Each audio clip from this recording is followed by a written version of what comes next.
ಹೃದಯದ ಒಲುಮೆಯು ತುಂಬಿಹುದು.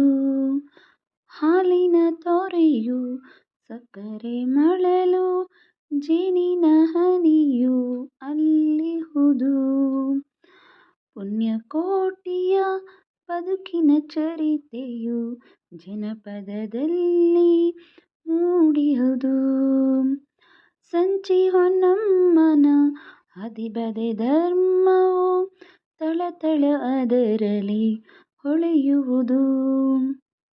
ಶರಣರ ರಚಿಸಿದ ವಚನಗಳೆಲ್ಲವೂ ಬದುಕಿನ ಅಮೃತ ಕಣಜಗಳು.